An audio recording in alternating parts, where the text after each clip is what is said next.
Dear students, 2026 NEET exam എഴുതാൻ പോകുന്ന വിദ്യാർത്ഥികൾക്കും അവരുടെ രക്ഷിതാക്കൾക്കും ഏറ്റവും വലിയ കൺഫ്യൂഷൻ ആണ് എക്സാം ഹാളിൽ എന്ത് ധരിക്കുമെന്ന്. എങ്കിൽ അതിനുള്ള ഒരു സൊല്യൂഷൻ ആയിട്ടാണ് ഞങ്ങൾ ഇന്ന് വന്നിട്ടുള്ളത്. അപ്പോൾ വീഡിയോയിലേക്ക് പോവാം. നീറ്റിന്റെ ഡ്രസ് കോഡിനെ കുറിച്ച് വളരെ കുറച്ച് കാര്യങ്ങളാണ് NTA പറഞ്ഞിരിക്കുന്നത്. അതിൽ എന്തൊക്കെ ധരിക്കണം, ധരിക്കാൻ പാടില്ല എന്നുള്ളത് കൃത്യമായി ഞാൻ പറഞ്ഞു തരാം. അതുപോലെ തന്നെ മടക്കുകളുള്ള ഡ്രസ്സുകൾ, ഫുൾ സ്ലീവ് ഷർട്ട്, കോളറുള്ള ഡ്രസ്സുകൾ ഇവയൊന്നും ധരിക്കാൻ പാടില്ല. പിന്നെ പ്രത്യേകം ശ്രദ്ധിക്കുക, മെറ്റൽ ബട്ടൺസ്, കല്ല് പതിപ്പിച്ച ഡ്രസ്സുകൾ ധരിക്കാതിരിക്കുക. ഹെവി ക്ലോത്ത്സുകൾ ഒഴിവാക്കി ലൈറ്റ് ക്ലോത്ത്സുകൾ ധരിക്കാൻ ശ്രദ്ധിക്കുക. ഇനി ബോയ്സിന്റെ കാര്യത്തിലോട്ട് വരുമ്പോൾ ഫുൾ സ്ലീവ് ഷർട്ട്, കോളറുള്ള ഡ്രസ്, ഫുൾ സ്ലീവ് ടീഷർട്ട്, വലിയ പ്രിന്റുള്ള ഡ്രസ്സുകൾ ഇതൊന്നും ധരിക്കാൻ പാടില്ല.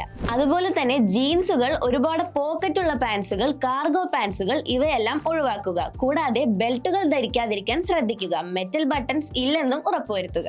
ഇനി എന്തൊക്കെ ധരിക്കാമെന്ന് നോക്കാം. ഞാൻ ഈ സ്ക്രീനിൽ കാണിച്ചിട്ടുള്ള പോലത്തെ ലൈറ്റ് മെറ്റീരിയൽ കുർത്തകൾ, ടീഷർട്ടുകൾ, നോർമൽ പാൻസ്, ലെഗിൻസ് ഇവയെല്ലാം യൂസ് ചെയ്യാം. പിന്നെ പാൻസിന്റെ കാര്യത്തിലോട്ട് വരുമ്പോൾ മെറ്റൽ ബട്ടൺസ് ഇല്ലെന്ന് ഉറപ്പുവരുത്തുക. ഇനി മെയിൻ ആയിട്ട് കുട്ടികൾക്കുള്ള ഒരു സംശയമാണ് കണ്ണടകൾ യൂസ് ചെയ്യാൻ സാധിക്കുമോ എന്ന്. നിങ്ങൾക്ക് കാഴ്ചക്കുറവുണ്ടെങ്കിൽ, സ്ഥിരമായി കണ്ണടകൾ യൂസ് ചെയ്യാറുള്ള വ്യക്തികളാണെങ്കിൽ നിങ്ങൾക്ക് കണ്ണട യൂസ് ചെയ്യാം. ഇനി ചില കുട്ടികൾ പല്ലിൽ കമ്പിട്ടിട്ടുണ്ടാവും അല്ലെ? അപ്പൊ ചിലർക്കെങ്കിലും സംശയം കാണും അത് അലൗഡ് ആണോ എന്ന്. എന്നാൽ അത് എക്സാം ഹാളിൽ അനുവദീയമാണ്. അതുപോലെ തന്നെ സ്മാർട്ട് വാച്ചുകൾ, കയ്യിൽ കെട്ടുന്ന ചരടുകൾ, കഴുത്തിലിടുന്ന മാല ഇവയെല്ലാം ഒഴിവാക്കുക. ഇത്ര ചെറിയ ചെറിയ കാര്യങ്ങളാണ് NTA ഡ്രസ് കോഡിന്റെ ഭാഗത്ത് നിന്നും പറഞ്ഞിട്ടുള്ളത്.